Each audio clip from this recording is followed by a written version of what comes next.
For decades, we've looked out at space and told ourselves one thing. The edge of the solar system is just empty, a cold, silent border where the influence of our sun fades into the background noise of the galaxy. But now, Voyager 1 is showing us we were wrong. More than 45 years into its mission, Voyager 1 has just detected something no one can explain. Not a planet, not a star, not a signal from Earth. It's an anomaly, a ripple at the edge of everything. We thought we understood, and it's not random. It's structured, it's repeating, and it's whispering a message we may not be ready to hear. Voyager 1 launched in 1977, designed to be a messenger, a scout, a survivor. It flew past Jupiter and Saturn, capturing history-changing images, then kept going. In 2012, it officially crossed the heliopause, the invisible line where the sun's magnetic influence ends and interstellar space begins. Scientists expected calm, stillness, a slow fade into darkness. But what Voyager 1 encountered was different. Instead of silence, it began detecting strange magnetic ripples, vibrations in the field, patterns in the radiation, and now those disturbances have become more intense and more organized. The heliopause was once believed to be a shield, protecting us from cosmic rays and galactic chaos. But Voyager 1 is showing us something terrifying. The edge of the solar system may not be a barrier, but a battleground.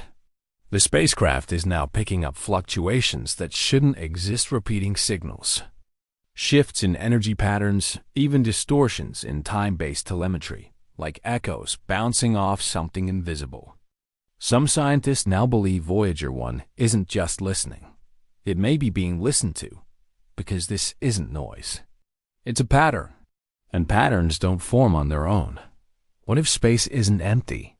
What if the galaxy isn't a random scattering of stars, but a web, a network of energy currents invisible to the naked eye, threading through the cosmos like arteries in a cosmic body?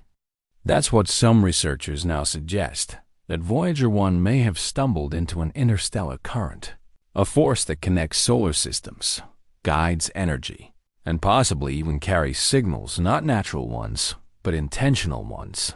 If this is true, the heliopause may not just be a scientific boundary. It could be a checkpoint, a place where forces beyond our understanding are watching, filtering, even deciding who gets through. The most unsettling part: the latest data from Voyager 1 shows signs of a repeating pulse, one that follows a structured rhythm far too consistent to be noise. And it's not coming from the sun, it's coming from beyond. Could this be a natural phenomenon we simply don't understand? Or is Voyager 1 now picking up a signal that was never meant for us, but that we're hearing anyway? Some physicists have even suggested that Voyager's long mission may have accidentally tuned itself into a galactic frequency, like a lost antenna finally picking up the universe's hidden broadcast. And if that's the case, then we need to ask the question we've been avoiding for decades. Are we the only ones listening, or are we the only ones just starting to hear? Voyager 1's instruments are old, worn, and not meant for interstellar decoding. But engineers have recently noticed that certain telemetry readings, long dismissed as static, actually show repeating low-frequency pulses embedded deep in the noise floor.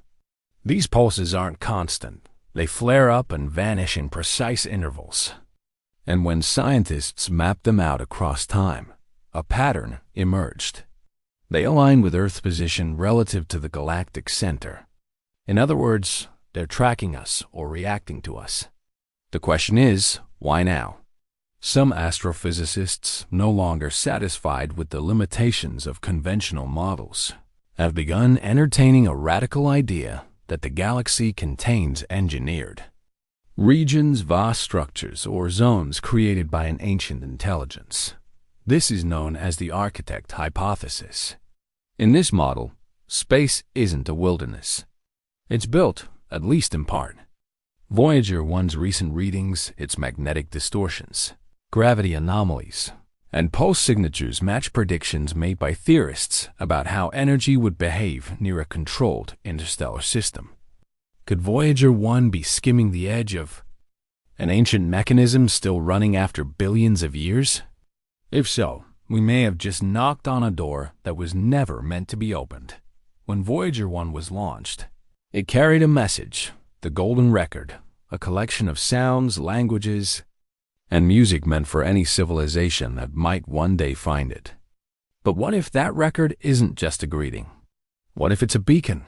Some now theorize that the electromagnetic signature of the record, its materials, its spin, its frequency, could act like a tag, allowing it to be identified and tracked by systems far more advanced than our own.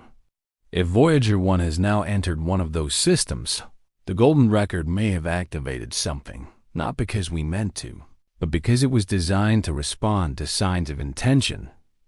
We still believe Voyager 1 belongs to us, a human creation carrying a human story. But what if it no longer serves that purpose? What if, drifting 23 billion kilometers from home, it's now part of another network, another design, one we can't see and didn't build? Recent anomalies in its signal structure suggest external modulation, something influencing the frequency from beyond its hardware limitations, as if the craft itself is being reprogrammed or at least repurposed. If that's true, then Voyager may now be acting as a relay node in a larger system, and what it's transmitting may no longer be meant for us. For nearly half a century, Voyager 1 has carried our story into the stars, a machine built by human hands drifting through the unknown like a message in a bottle. But now, at the edge of everything we know, it's whispering back something we never expected to hear: structured pulses, magnetic ripples, anomalies too precise to be chaos. Voyager wasn't just a scout. It may have been a signal, a test, a trigger, a key. And now something has answered, whether it's a force of nature we don't yet understand or a system designed long before Earth ever formed. We've touched it not with a satellite, but with a question.